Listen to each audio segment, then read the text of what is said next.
course, I'm going to turn you up. Just tight as hell. We're about to be on. Yep. Okay. He's got the lights on. Yep, they're solid. Okay. Well, I'm sure you heard us talking there, people. So, hello, good morning. How are you? Good morning. It's a Friday at 11 o'clock on KUHS Denver, streaming to you all the great things that we share on a weekly basis. I have to my right, to your left, if you're watching us, Nikki Burnett with Taste Life Nutrition. She and I are going to talk about things that we always talk about, things that intersect the body, the mind, the nutritional stuff. And because, you know, I'm experiencing some things in my left shoulder. Yeah, in my left shoulder. Especially when you ski. Yeah, but darn, it was a great run. It was such a blue skies, fresh powder. It was feeling so well. Just didn't quite finish the way I expected it to. So we're going to talk about how nutrition influences the healing process to injury. Now, mine was serious, gold medal serious, but it could be a bruise, a bump. Anytime you have something that is not so comfortable and you need that O2 and that blood getting into that area to heal it and make it better, we're going to talk about those aspects of nutrition and what are those elements, those compounds that need to get into that place, and how do they get there, and how can good nutritional, foundational nutrition help you promote that and get that moving. So that's why Nikki's here today. We're going to ask some very specific questions, get some very specific answers about that. Very specific. Yes, exactly. Scientific, right down to it. But let's remind everybody about how the week starts with us here at 360 Performance with a Mindset Moment. There is the NFL Draft this weekend. There's the Academy Awards, which some says that's a draft in itself.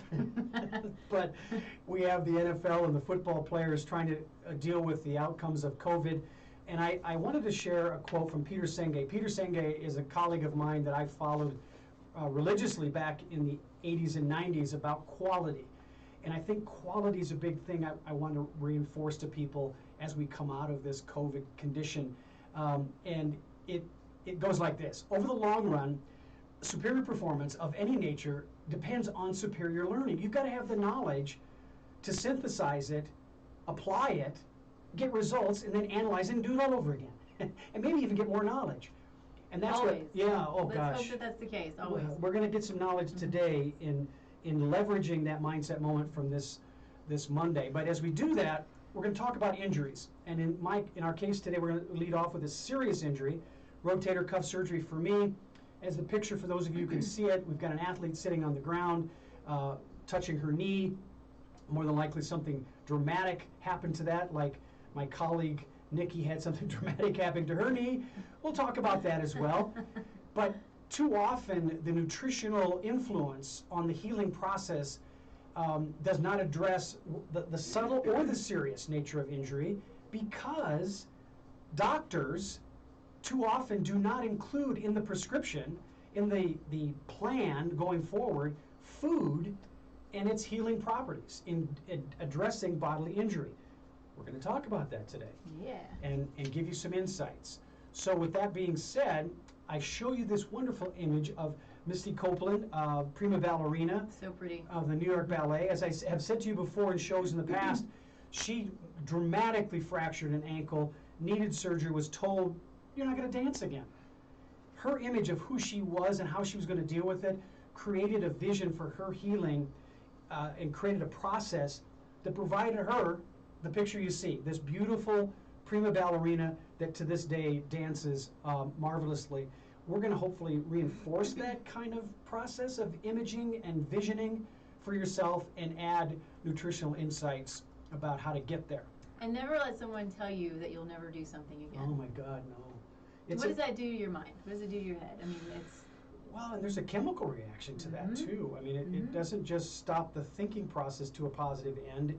It causes a kinetic response chemically that doesn't necessarily deliver the right essentials to the place it needs to be applied, right, to get the healing done.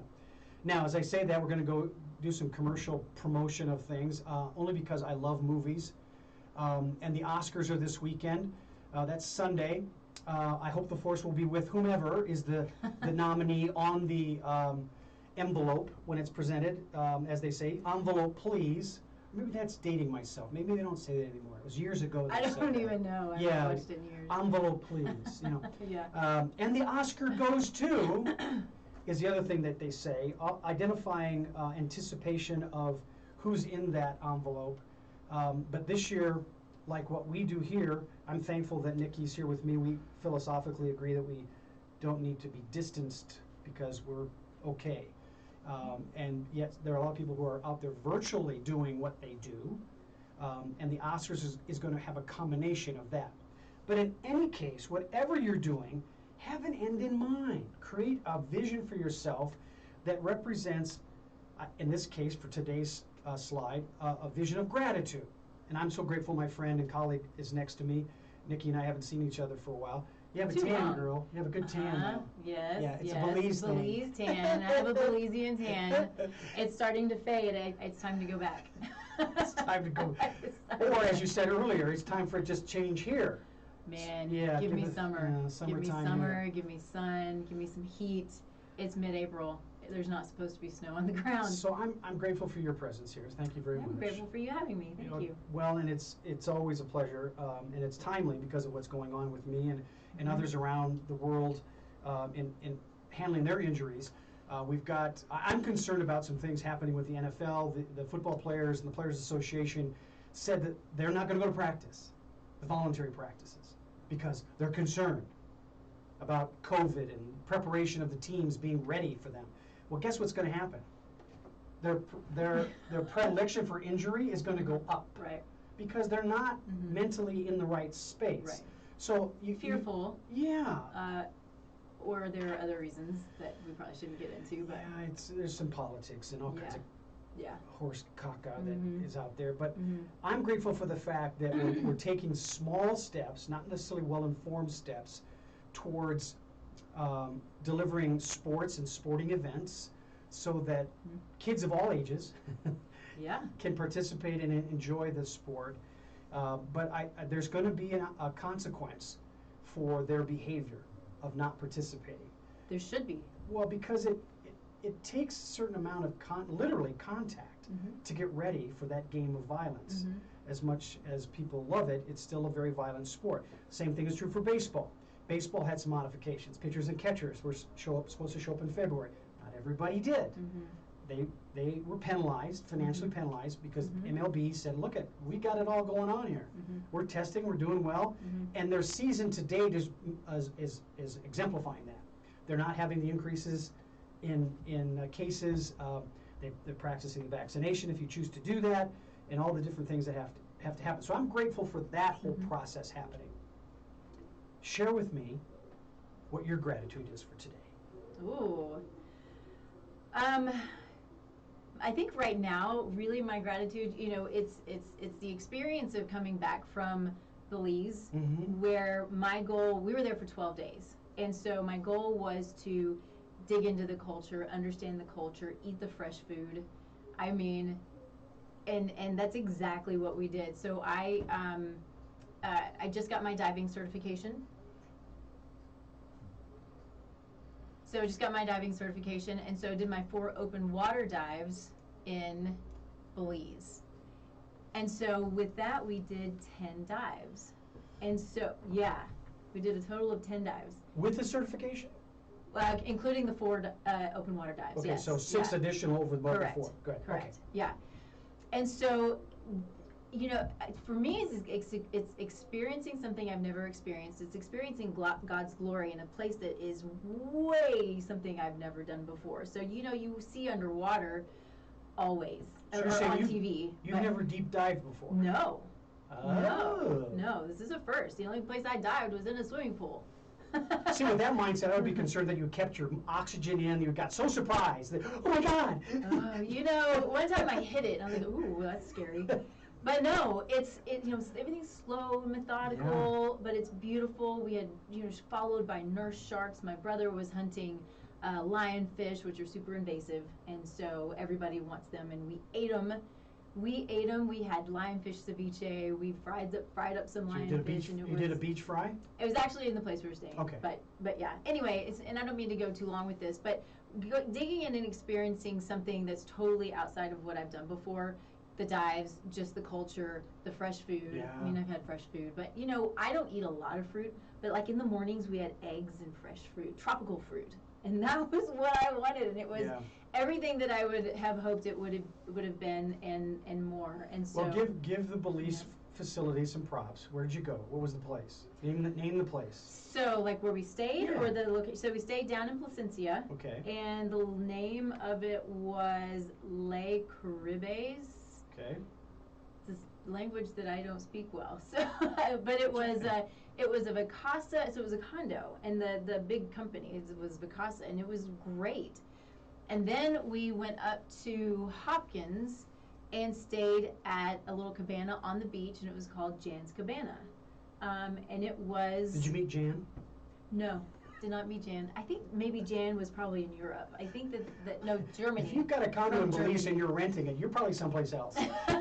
Doing something with your money. Yeah, exactly. Yeah.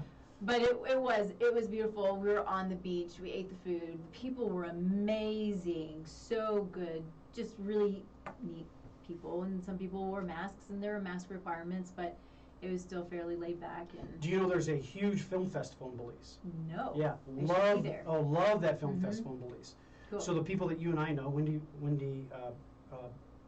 Borman, she's gone to Belize for a film festival, as have I. It's a great place to go. But what part? Well, regretfully, when you go to that film festival, you don't get to see much of Belize. See, that's the problem with traveling for work. Yeah, it's a conference, which is nice, but yeah, because you're focused on. Well, we got some of the food and that kind of stuff, and a couple of moments by a pool, but not by the beach. It wasn't cabana-like. That's what's that's where it's really cool. Yeah, the cabana stuff is really in Belize cool. City, probably. Yes, it was Belize City. Yeah. So as we move from that, not that I want to cut you off, but that's great. Good. Belize is good. Saw the big smiles, envious of that. So just stop doing that. But want to let everybody know that after the show today, we're going to be posting this on podcast through Spotify, iCloud, Google, so on and so on, so that you get more of the lovely things that we say here. So check us out. All you have to do is go on to Spotify, go on to Apple iTunes and the podcast stuff there, or Google Podcast. Type in 360 Performance, and bada bing, bada boom, you get a shot at all the shows, not just today's show, but all of them. So we're going to ask you to get involved. Yeah. Take a listen, and share it with other people by making plans and taking actions on those plans. So, as we said earlier, we're streaming here at KUHSdenver.com, and you're listening to 360 Performance. I'm Coach Whiteman, sharing with you the insights about nutrition and its impact on healing and injury, which I have. Now, I don't have my sling on because I was told I didn't have to when I'm in a controlled environment. If I'm out and about in crowds, people bump into you it. gotta be careful with that. If I'm riding the airplane, gotta wear the sling, but I get to take it off. Now, that being said, I'm going to start off with injuries that require surgery, that sucks, but any injuries that we're talking about and the therapy that nutrition can bring to you that you can control.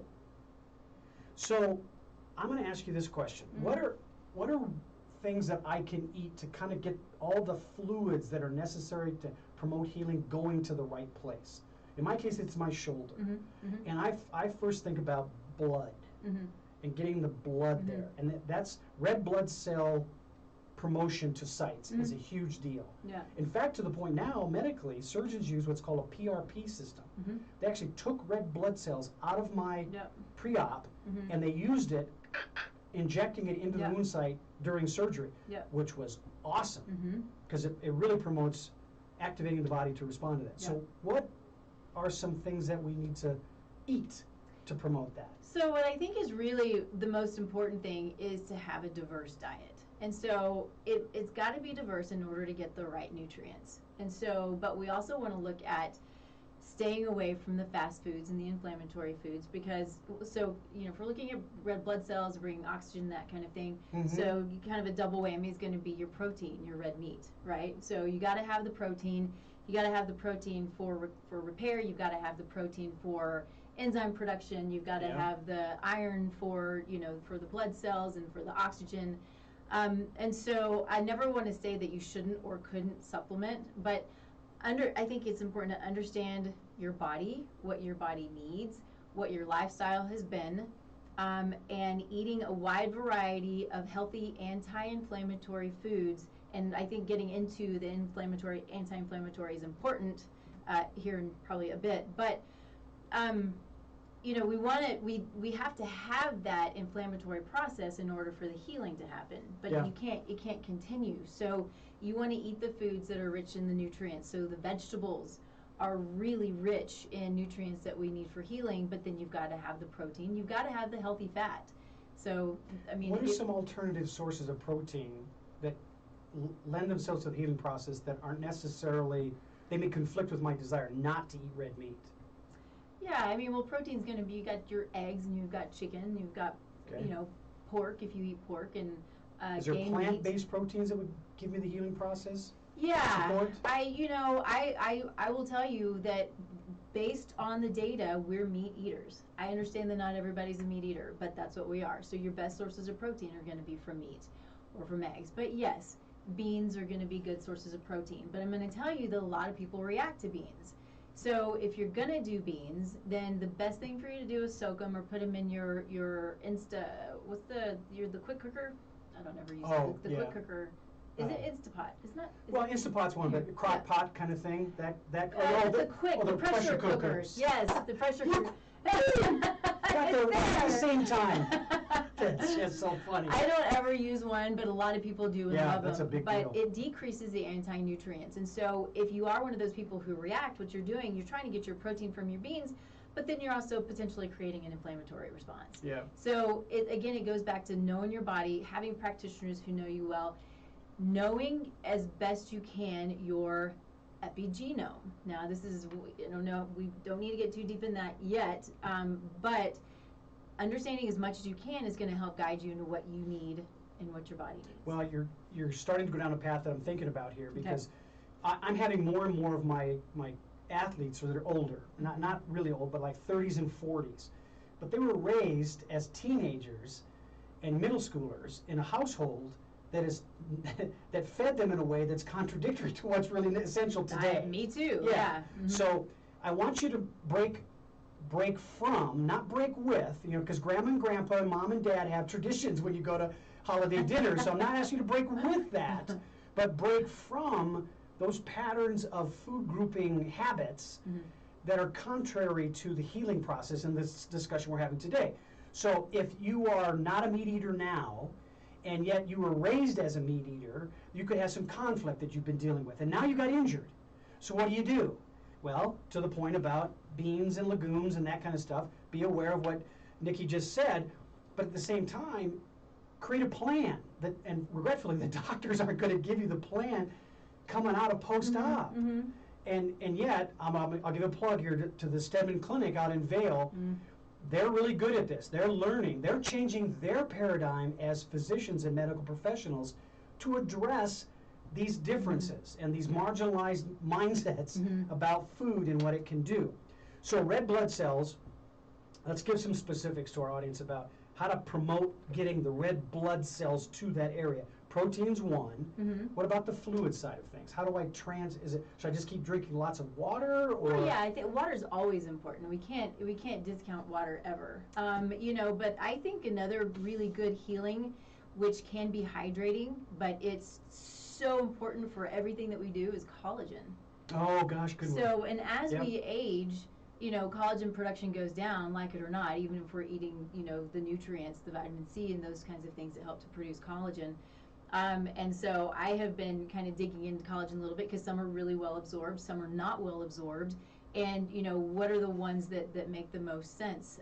But if you're young enough, you can probably eat the nutrients, good healthy, vitamin C, and there are a couple other ones, but that help to create collagen. But if you are a little bit older, a lot of the people that you're dealing with, well, you're not 20. Thank you. No. Way to bracket that. I love that. Thank you so much. And I think it's 25 when collagen production actually starts to decrease. Yeah. So it's pretty young. And it's really frustrating, because what happens? You get the wrinkles, and maybe you don't repair as well, and you have aches and pains and joints and that kind of thing. So I think supplementing collagen, if there are some really good supplements. Again, you got to know your body, but if you can find a really good collagen, and it's not easy to find, I don't think, but I think that's a really good one. Are there gender differences with collagen uptake, or the need and when to start looking at collagen besides the injury scenario we're talking about today? Not as far as I know, but I could be wrong about that. I mean, what I've seen, excuse me, is 25, collagen starts to decrease. I would imagine that's men or women, but yeah, I don't know that for sure. Women, high performance athletes, I see a greater demand in both genders. Doesn't matter, but at 25 was the key. Yeah. And there's an increased, if you want to talk about dosage, I don't know if that's the right application of the word dosage, but the high performance athletes burn through it faster because of their lifestyle. Well, high performance, yeah, they burn through everything faster. Yeah, I would so imagine, the injury, the collagen is a huge thing, and it relates to this. How well your sutures heal up can be collagen related because of the elasticity of the skin. Yep. The other piece of that is right now my shoulder, my scapula back here, right here on the top of my shoulder is as tight as a drum. Is it? Yeah, I mean just reaching for stuff, and I'm supposed to get the so extension, flexing, movement, abducting and abducting and adducting. There's the A and the D. Yeah. That's hugely related to collagen. So do what you're told with the exercises. Yeah. And from a nutritional standpoint, collagen is going to help along with the fluid intake, because the fluid is going to help the elasticity as well. Right. It's, no matter how you cut it, it's still painful. It's what happens with an injury. Yes. Pain, unfortunately. So oxygen is part of the red blood cell system. Now, only thing I can talk about regarding the oxygenation of the tissue in the injured area is movement. That brings oxygen to the site. Is there anything enzymatically related to oxygen, amino acids, any, and I don't know, I'm just asking. Yeah. That promotes getting that oxygen to that spot? So I would imagine so, because I mean I can't. That's not something that I can really go deep into. But what I know, enzymes are catalysts, right? Yep. They make metabolic functions, metabolic pathways work. And if you don't have enzymes that are working properly, which happens if you go back to epigenetics, if you have enzymes that aren't working properly and you're not absorbing or utilizing your nutrients properly because those enzymes are not allowing the conversion to the next nutrient. Happens a lot, happens with detoxification. So I would imagine, say, if you need certain B vitamins, I think most B vitamins for healing, if you have certain SNPs or polymorphisms that don't allow for those nutrients to convert to where the body can utilize them, then healing's going to slow. Sorry, I don't know why I have this thing going on. But those are the things that, when we talk about knowing yourself and finding people who understand, how to understand your body, help you understand your body and what it needs to heal. And if you're weak in nutrients, this is all by testing. We can look at your genetics through testing, but if there are some weaknesses, then you say, okay, this is probably the point where we supplement, and then you supplement those. So you want to eat the food and eat well, and know that you're eating to support your body. It's kind of like when I'm working with people, I tell them, take this time to take some pressure off yourself. Know that everything that you're doing is supporting your body, so you can repair. It's the same thing if you're dealing with an injury. No matter what it is, you got to have the mindset that you are going to get better. Things are going to be great. You've got to be really positive about it. But take that time to take care of yourself, and whatever that looks like. So the food, the drink, the therapy, whether it's mental, emotional, or physical, right? Yeah, movement. All of the therapy, all of those things. Just sort of take it in and love on it a little bit, and love on your body, so you can have that healing process. So here's a moment I'm going to bring in the inflammatory response stuff. Okay. And not so much from where you're going to probably take it, which I want you to, but the time in which and we don't pick the time we get injured. I didn't pick the time I wanted to get injured, right? But I know that if I would have been injured at the level I was, say, in May, when pollen and all this stuff is going on, I have an inflammatory response to that. I have allergies. So that exacerbates or retards the healing process, because it's my body's being pulled this way for this thing, and yet I've got this massive injury over here. And I know from the past when I have done stupid stuff, I love let's it. say I got cut somewhere. Who knows where that might have been? And and I had stitches in that area, and it was in the middle of allergy season. Well, the redness around that incision mark was higher than it would have normally been for me. Yeah. So being aware of that, what should I then do? Obviously, I'm going to take my medications and allergy and that kind of stuff, but and maybe not go outside as much and breathe in all that stuff. Go outside, get in the sun. Yeah. You gotta have the sun for healing. Yeah, I know, but so we have these reasons to give us excuses not to do the right thing.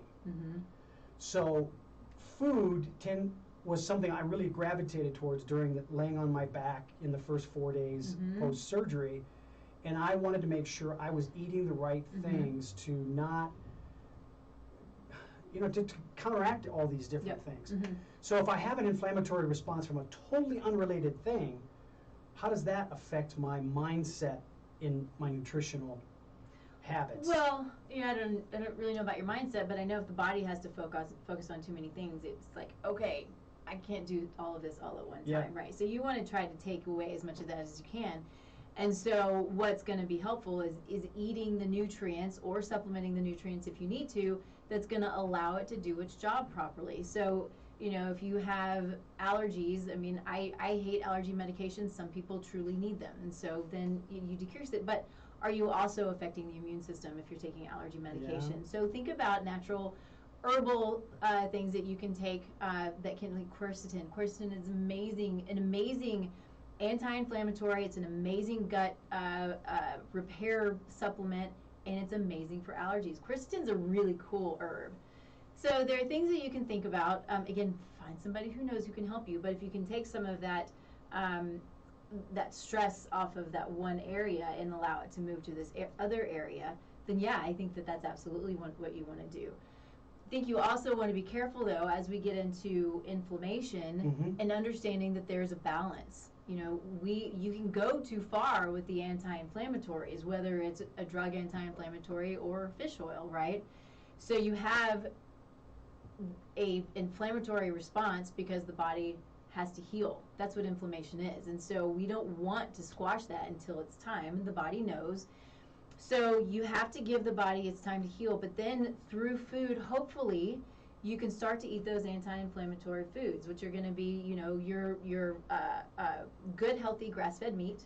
Only grass-fed meat. Regular red meat or unpastured meat is not going to be anti-inflammatory. It will not. So understanding if you're healing, if you are trying to bring in those good nutrients for anti-inflammatory purposes, must be pasture-raised grass-fed meats. Eggs, the same. Then, of course, you've got your salmon, so for your omega-3 fatty acids. So when you're looking at fish, because it's sad, this was the hard part about being in Belize, too, is our fish are so polluted with toxicants like mercury and that kind of thing. So the thing that I tell my clients is think about SMASH. Sardines, mackerel, anchovies, salmon, thank you. The one we're just talking about? Herring. And herring. Yeah. Good job. Have I said this before? Oh, You yeah. just knew. No, well, a little bit of both. Okay, good. Some of the letters I didn't know until I used to share with you. Yeah. Cool. And so those are going to be they're smaller fish, typically, but they don't tend to hold on to those heavy metals and those toxic elements as much as your bigger fish like tuna. I don't recommend tuna for anybody, and it's really sad. Shark and those really big fish really hold on to. Well, and around Denver, the Denver metro area, it's not uncommon, but it takes courage to ask at a restaurant or grocery store or your markets about where they got their fish product from. Yes, SMASH is a good way to remember what fish groups are going to be beneficial to you, but if you just really, really like tuna, there are some markets here in Colorado, in Denver, that supply tuna that they test it. They make Really? Oh yeah, there's only one. There's only one that I found. New to me. Yeah, and it's a family-owned business in Denver.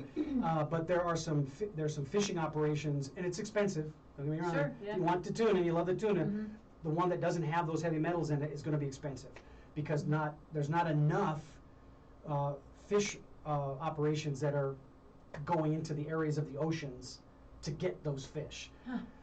Because to know. the East Coast in particular, first of all, you're not going to see a lot of tuna there anyway. But if you go into Asia, the Japanese, they don't give a hoot. They just want to sell. And so that's bad stuff. But if you go to other parts of the world, around the Hawaiian Islands, where else is there? Guam. There's some markets that are very, very small, and they get into the West Coast. Any West Coast suppliers of tuna may have the tuna that doesn't have that heavy metal stuff in it. Because I love tuna. I love tuna. I love tuna steaks, but they are. I love salmon. Well, you don't. Well, that's a whole other one for me. Salmon is a whole other one for me. My kids live in Seattle, so they go out in a boat and they fish it themselves. Black cod. It's really good. Black cod is the best fish. Sorry. No. You're talking about Seattle. The best fish I've ever had. We got it from the market multiple times because it's that good. And put it on the grill, smoked it. Delicious. The best fish, besides conger eel. Conger eel when we were in Chile. Those are the two of my favorite fish, hands down, period. They're amazing. And off the islands and inlets around Seattle, you can get in a boat with people that know what they're doing and bring in your own cod, bring in your own steelhead salmon. It's really, really, really cool. And so at any rate, I need to be on the water. Yeah, it's a good thing. But inflammation, I want to stay with that a little bit, based on your family history and what derives those inflammatory responses to you. Athletes need to know their history. Have the courage to figure it out. Have the courage to ask your family. Share it with your doctors and the medical professionals, the nutritionists that help you, so that you can get a plan for yourself that's going to, I don't want to injure. I don't want you to be injured. But if you do, and high-performance individuals get injured, you're prepared. The foundational components of who you are preparing you for a quick healing process and getting back into getting stronger and performing at the level you want to. But it takes some thinking and some planning. So the next place I want to go with you, I didn't know that we were going to talk about fat. You didn't know we would talk about that? that? Yeah, because I didn't think fat was part of healing. I got this brain fart in my head about fat is bad. Oh. But it's not. No. So omega-3 fatty acids is one area that helps the healing process. But then there are amounts of fat that trigger other things that are good in the healing process. So talk about that a little bit as it relates to not only the inflammatory response and mitigating it, but also how that fats help promote the healing process. Well, and are essential. Yeah, they are essential. I mean, fats, they help, with the integrity of the cellular structure, right? So, I mean, and then many, many other things. I mean, but, eating good, healthy fat keeps you thinking well and keeps you healing well. I mean, you have to have it. So, but we want to be really careful because, when we think about fat, what we're told a lot of times, and this is, it's frustrating because there's just it's just not right. I'm trying to choose my words wisely here, but things that we hear for people who have cardiovascular conditions is to eat canola oil. Canola oil is one of the most inflammatory, rancid fats you can possibly eat. And when we're told to eat those, that in and of itself is going to create a massive inflammatory response, both in the cardiovascular tissues and everywhere else. Well, too. because of you, I started reading labels and was amazed at how many things are processed with canola oil. Oh, so it's cheap? I went, whoa, no, don't do that. It's in everything. I mean, and the things that frustrate me too is you go to places like, and I'm going to call it out, but Whole Foods. Not a fan of Whole Foods anymore. Sorry, guys. But even in their salad bars, where you're supposed to expect it to be nice and fresh and good and, all these things, full of canola oil. And I just got so mad. Well, we've been sold a bill of goods. We have. I mean, It's marketing. It's all marketing. Well, it's what started early. Cost was one thing. And then when the realizations of coconut, virgin, well, we can talk about olive oil and the differences of that, but just to say in general terms, better than canola. And then other oils that have come on the marketplace competing against the canola oil. So when your business is sucked so deeply into that, it's hard to break out of it. Obviously, Whole Foods has not broken out of it. No, I mean, it's about caring for the people who are buying your product. But they could do this, couldn't they? They could do coconut oil in their salad bar and not the canola. They could and do sell avocado both. oil. They could do I love olive oil. avocado. They could do coconut oil. There are a number of oils that can be done and get rid of the organic canola oil, which is still trash and inflammatory. Yeah. I mean, it's that vegetable oil, those are, which is, corn oil, cottonseed oil, those are the things that you want to avoid at all costs, whether you're injured or not. This isn't a little bit's not gonna help. If I find it in something and I ate it, I'm like, at least I know, because I just didn't pay close enough attention and that happens. But you have to stay away from those things. And if you're trying to heal, they will inhibit healing because they're inflammatory. Well, and this is a cultural thing, going back to what I said earlier about your family. Mm-hmm. You could have been raised with that. Oh, yeah. Crisco. Yeah, oh, me too. And my mom would save it. She'd dump it out of the pan, put it into a jar, and use it again someplace else. I went, my God, it's lucky that I don't have, I don't wonder anymore why I had zits when I was a kid. Oh, man. So I've learned, but it takes courage. It takes courage to buck the stream that you were raised on. So I get it. But when the injury is motivating you, think about that. So the fats are good, the oils are good, and I've learned that. And it's like the opening slide said, we're talking from the gut. Yeah. And it's about the gut. I've had to do the gut cleansing for myself, as you know, and it's been amazingly important to me. It's helped me manage any inflammatory responses I have from other areas of my life, allergies being one of those. But now with the onset of a major injury, and I've had a few, okay? You want to compare scars? Let's show scars. Or metal. I have metal in parts, I could do that too. You want to see the screw? No, never mind. I won't go there. But you know that injuries cause that focus of attention, and what better way to look at your nutrition than by an injury? True. Let the pain drive away. Before that. Yeah, well, it would be nice, wouldn't it? Yes. So let me just be a little commercial for just a second. It's interesting. Nikki is, and her business is thriving. I want to make sure that she gets a chance to talk to you a little bit about the supplemental sources that she has, because we've talked about supplements right now. So share with people some of the sources you have and your website and all the ways they can connect with you. Okay, I will do that. Yes. So my company is Taste Life Nutrition. We are expanding a little bit into courses, which is something that we are getting ready to launch. So I'm super excited about that. And any of the social media is Taste Life Nutrition, so you can really find it anywhere that I am. As far as supplements are concerned, one of the biggest things is understanding that supplements are not created equally. I'm very particular about supplements. Supplements can be great. They can do nothing, or they can cause damage, because they're either not the high quality that you're looking for, there's no data backed behind them, they're trash, or they're not what you need, right? And those are the things that we got to understand. The biggest thing too, and I say probably every time I'm on air anywhere, I say, do not buy your supplements from Amazon or eBay. And this is not a knock on them, it's because they don't control it. But the data has come back. I mean, there's data on this from the big companies who at this point don't allow their supplements to be sold in these places. But they bought their supplements back and tested them, and some were expired, some were not what they said they were, some were sawdust.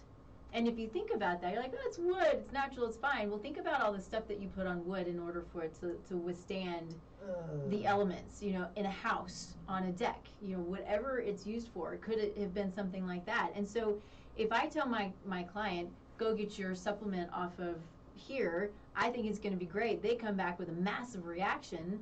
Well, why is that? Maybe because it wasn't what it said it was supposed to be. So I use I use several companies, but the two main companies I use, Zymogen and Apex Energetics, are my two favorites. You can't get them in any other place. They're only through practitioners. But it's because they're backed by data. They're good products. They work well. Bodies are different, so people react differently to different supplements, but I know, for the most part, what's going to happen. And they gear it toward different conditions and different situations and different health, statuses. And Nikki, talk to them about how you know, how the individual knows which ones are right. An assessment, Yeah. an evaluation from Well, your yeah, practitioner yeah. needs to help you find which of those two companies that she mentioned are the right supplements for me. Because everybody's different in their chemistry and what's really going on in their body. So make sure you go get the assessments done. Yeah, well, it's assessments, but it's labs. Yeah. You know, when I talk with people before they jump on board with me, I tell them labs are done so I know what your body's trying to say. You know, it's basically your body talking to us on a piece of paper. And if I don't have labs, what am I doing? Yep. I'm kind of guessing, which is I'm not good at guessing. I don't like to guess. She's not known to be a guesser anyway. Okay, just saying from personal experience. Not a lot of guessing going on over there. Very specific, but I'm emphasizing the word I said earlier, courage. It takes some courage to dip your toe into this and work with, whether it's Nikki or other professionals that espouse the same things Nikki is saying. It's important for you to get a good picture of who you are. You change. As life goes on, you change, and you need to reevaluate it. The injury causes me to reflect back on what I already know, so I apply those things or add more things to it, which was kind of the impetus behind today's show. So, Nikki, your website again is what? TasteLifeNutrition.com. There you go. Classes are coming. Excited about that. Hopefully, if you haven't already gotten the idea about where Nikki takes it, she really gets into the details. So take the classes, take notes. You're going to get lots of information and the details necessary for you to make good informed decisions. So glad to have Nikki here with me today. So I want to go down the vitamin, minerals, salts path a little bit. Okay. Because they can come from all different kinds of modalities. Yep. Liquid, tablets, injections, or just, you know, rubbing it on your body. I don't know. There are all kinds of different ways you can get it. Yep. The uptake. But I know that there's some popular ones that are out there that people are hearing things about. Zinc, vitamin D, vitamin B. There's also creatine, calcium, how to get I had a question the other day. I think I need calcium, but I'm not sure I want to take calcium supplements. I said, well, you can eat foods that when they're metabolized, they create calcium. Like I said, for me, I love coffee. Well, that can calcify in your body. It doesn't have calcium in it, but when you put that in you, it can metabolize. Well, I metabolize it really fast, so I don't have the same uptake as other people. So I want to know about that, and I want to know about, in today's conversation, what minerals and vitamins and salts are going to help promote the healing process. Right. So I think one of the things we need to look at is it soft tissue or is it bone? Soft for me. And, soft for you. And so, I mean, I've got my little cheat sheet here, but really, you know, some of the things that we've already talked about is the collagen, the essential fatty acids. Those are going to be really, really important. But vitamin C is a really important part of healing and the repair process. And when you take vitamin C, if you're taking it along with what's called bioflavonoids, you know, so these things allow vitamin C. That sounds fun to say. It is. Bioflavonoid. Yeah, but really these things are in things like papaya, mango. Why are those fruits coming to mind to you? What's your yeah, the Belize thing. Always going back to the Belize thing. So good. Yeah, but that being said, we can get them in our markets here. What should we be watching out for? Because you mentioned fresh. Obviously, there's a benefit from picking it off the tree and getting it served from someone who picked it off the tree, right? But is there anything we need to be concerned about? Because you mentioned the beans earlier about putting them in those pressure cookers, and they take the value away from them a little bit. Is there concern about that with fresh fruits like the papayas and the Not others? really. Not when it comes to, you know, anti-nutrients. Okay. With fruit specific. Well, you know, I think of fruit. I think it's sweet fruit. You know, tomatoes are fruit, and tomatoes are nightshades, which also have anti-nutrients. So nightshades, eggplant, potatoes, tomatoes, peppers are all nightshades. So that would be another thing. If you have a problem with nightshades, you may or you may not know that. A lot of people don't. That can create an inflammatory process. But the only thing that I would be careful with when it comes to fruit, and this isn't for everybody, but it's probably for a majority of us, is that it's high in sugar. Yeah. And so fruit is good, but the bulk of your plate should be vegetables. right? And you throw in some fruit. Eat the rainbow. Eat the rainbow. I actually have that sitting right here. Oh, there you go. Eat the rainbow. But yeah, I mean, it's important to mix it up. You've got different nutrients and different things. You mean food, right? Yes, food. Okay. Yes. I come from a whole other school Did of I? mixing it up. When they say that, I go, what? What do you mean? Okay, so food. Oh, man. Mix it up on the food stuff. Mix it up. Okay, Yeah. good. I like that. Yeah. So, then you're looking at, well, if you're bone repair, here's where you got to be really careful. Calcium is not a simple mineral. And if you go and you break a bone and you go take a bunch of calcium, or even if you have been determined to have osteopenia or osteoporosis, right? Calcium is not the answer, and it's not always what we hear, but calcium is not the answer. You have to be so careful with calcium supplementation, not food-based calcium, which is, in spinach and things like that. We can get, rarely is our issue, and I see this in labs, a calcium deficiency. In order for calcium to work properly in the body, it's got to have cofactors. And the things that we usually see, D3 and K2 and these other, supplements, but there are trace minerals and other vitamins that I don't know if it's 100 plus, cofactors, or they call them buddies sometimes, they need their buddy, their synergistic partners to know where to go and what to do.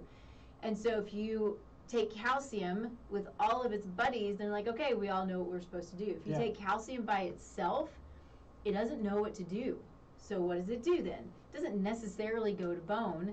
It goes to tissue, breast tissue, brain tissue, cardiovascular tissue, renal tissue, you name it. And is there the possibility, some would say, many would say yes, that the fact that cardiovascular disease keeps getting worse and getting worse, besides there's so many factors, but we've got this supplementation of calcium, this constant supplementation of calcium. Is this creating a problem? I would say, yeah, it's creating a big problem. Well, here's some things that, from the street level, calcium in the wrong places, to Nikki's point about the supplemental versus the natural creation, you get what's called a Popeye muscle.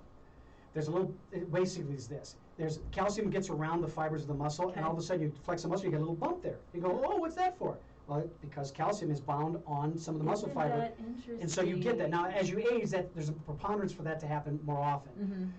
You'll also get, like I had, the bicep tendon was tied off. It was torn, so they had to tie it back in. So what happened was, when I flexed my muscle, I have a little Popeye thing right here. Now that can be massaged out, because you also get a huge hematoma looking thing on the muscle after surgery. And they have to massage that out, muck that out.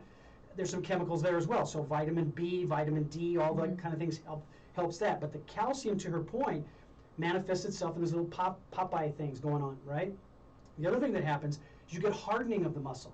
And because of that, you get a little hard spike. What the hell is that? Well, you probably got too much calcium. Or if you're taking calcium supplements, just don't. Yeah. Unless you absolutely need calcium supplements. Yeah, and that goes back to the assessment part, getting somebody to measure, do the test, take the fluids out, take the blood, and figure it out.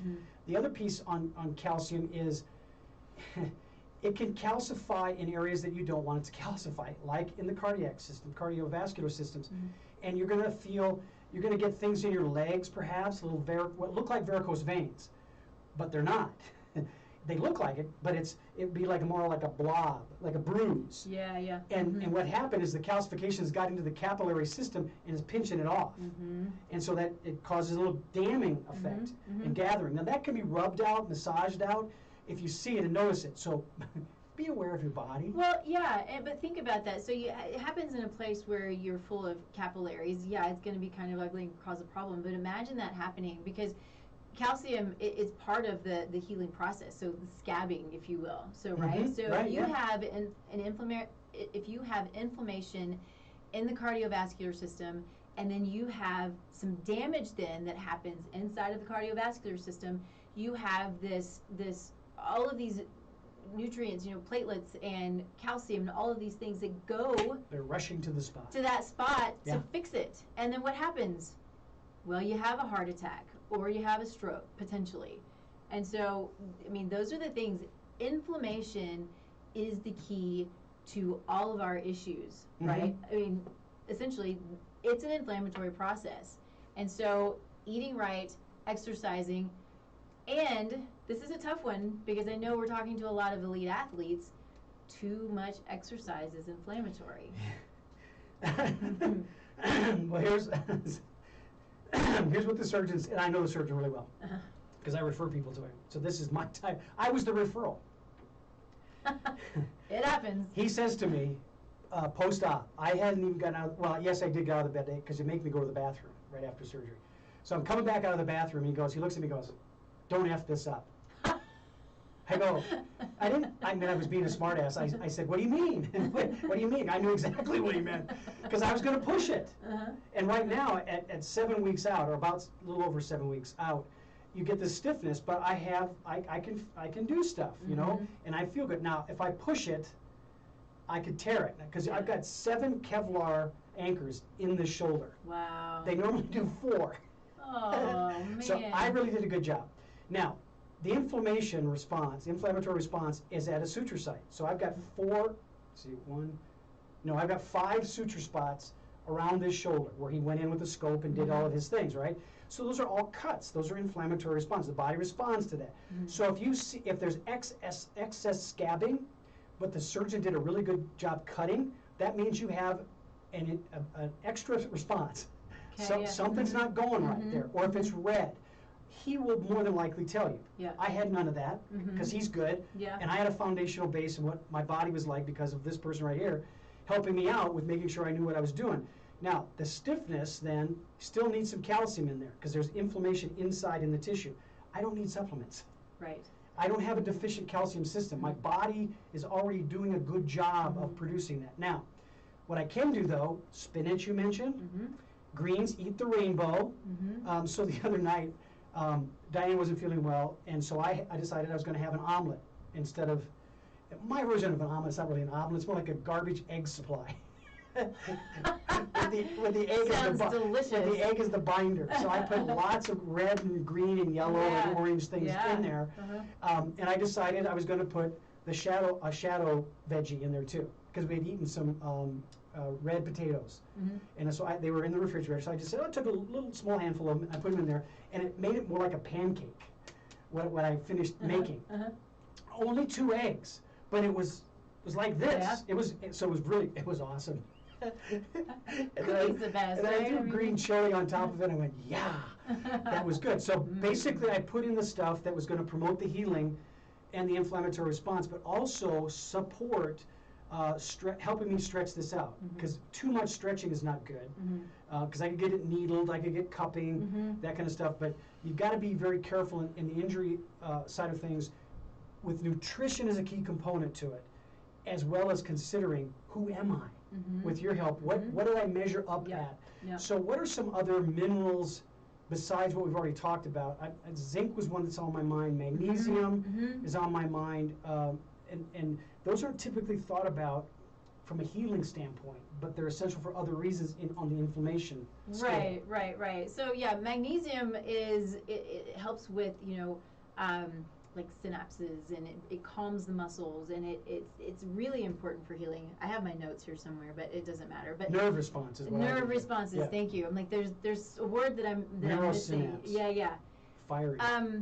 And when I say that calcium is one of those minerals that most of us aren't deficient in, magnesium is just the opposite. Most of us are deficient in magnesium. And so it can create anxiety, it can create lack of sleep. There are a lot of things, and the inability to truly heal if you're low in magnesium. So that's a really important one to know where your levels are, and sometimes that's when we've got to supplement. So there's two words that over the years have been negative and then gotten back to be positive. That's creatine and glucosamine. Okay. So do they have merit in the healing process or in just general wellness, nutritional function, foundational nutrition and wellness? Yeah.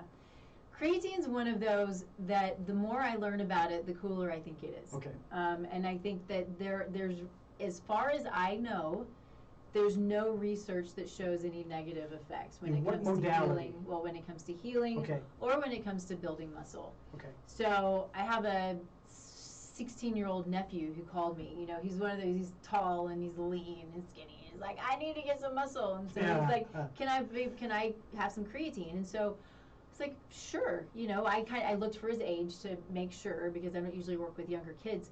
But I also made sure that it was a good quality product. So knowing that the supplements are a good quality product, but there's not a lot of good data on creatine as an injury, is a healer for injury. I don't know, but I mean, I think that it does help to build muscle, and if you have good, healthy muscle tissue, it's going to help in healing, and it's going to help to have that before you go into injury also. And in a shoulder injury, the muscle that they're more concerned about, which I'm surprised at, was the bicep. Okay. Especially in my case, I've had a bicep. The large head bicep had to be tied back. The small was intact, but it got, obviously there's a little bit of pushing and shoving going on in there when I had it hurt. So creatine can help. But in what modality? Granular, tablets, liquid? I mean, what's the best way to take it up? Well, I think the best way to take it is the one that has the least amount of junk in it. Yeah. So, you know, liquids and powders, you got to look at the ingredients and see. I think the easiest way to take it is in a powder. Yeah, because it could have buffers in it. But yeah, I mean, it can have sawdust. It could have sawdust. But again, knowing the company, keeping your sugar low. You know, you don't need a bunch of stuff with a bunch of sugar. Yeah. You know, they make it taste good, and so they add a bunch of sugar. You know, monk fruit is added in a lot of supplements now because it's, you know, doesn't have an effect on your blood glucose. But, you know, I don't know now, you know, in collagen, I think there are forms that are more absorbed.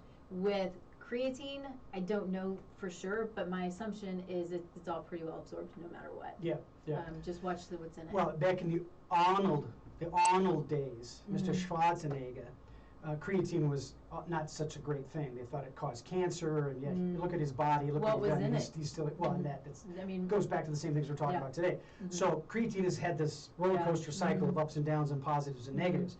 So as I say that, not trying to sound like I'm rushing us too much, but we're getting close to the end of our time. It's amazing how things go so fast, isn't it? When you're with great people that you like to be around. But before I forget it, I need to talk about somebody that you've not met, but I hope you could someday, is Amy Warren. She's a family nurse practitioner. That she's a Johns Hopkins grad. Oh, wow. Yeah, she's a sharp lady, but she decided to be more domestic, went away from her practice, but she I have great gratitude for her. She comes into the show. She'll be here next week. Cool. Talking about the summer. And, you know, we've got 16-year-olds and up for the vaccine if you choose to take the vaccine. So I'm going to talk about with her family nurse practitioner about vaccine, not vaccine, mask, you know, what is she going to do as a mom? You know, what do you do when you go on vacay or the clubs and the sports stuff and with the kids? So we're going to talk about that. She's with us next week. Then after that, we're going to talk about sports again, but from a community standpoint, having Rhonda Blandford Green, the executive director of CHASA. That's the Colorado High School Activities and Athletics Association. Thanks for telling me that, because I didn't know what that was. And Rhonda was a world-class athlete, nice. Track and field. So she comes at her job as a participant. She used to do this stuff. But they've had their ups and downs with on again, off again. You know, back last fall, do we play football? Do we not play football? Then they said, no, we're not, but then we can, because the governor, you know, so there was public health stuff and the governor, and yeah, it was all kinds of goofy stuff.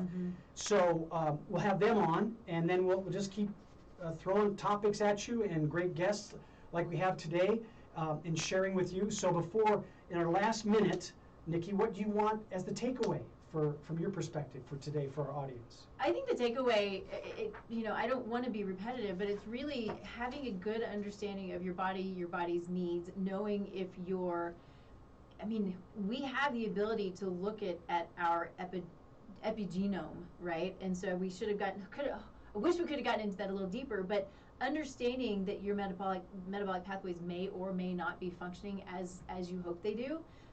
Which, when you know it, you know how to fix it for the most part, right? It's just addressing those nutrients or bringing those nutrients in. But knowing your body and not making this time as an excuse to lay around and eat ice cream. and really make it as a time where you want to take care of yourself and you want to heal in all ways, top to bottom. Meditate, pray, do those things that really are going to be healing top to bottom. Holistic approach to human performance. That's it. Great segue to the quote from the Mindset Moment about learning is essential before you can perform at your best. Thanks for being with us today. Glad to have you every Friday at 11 a.m. on KUHSdenver.com. Have a great day. Stream on, people.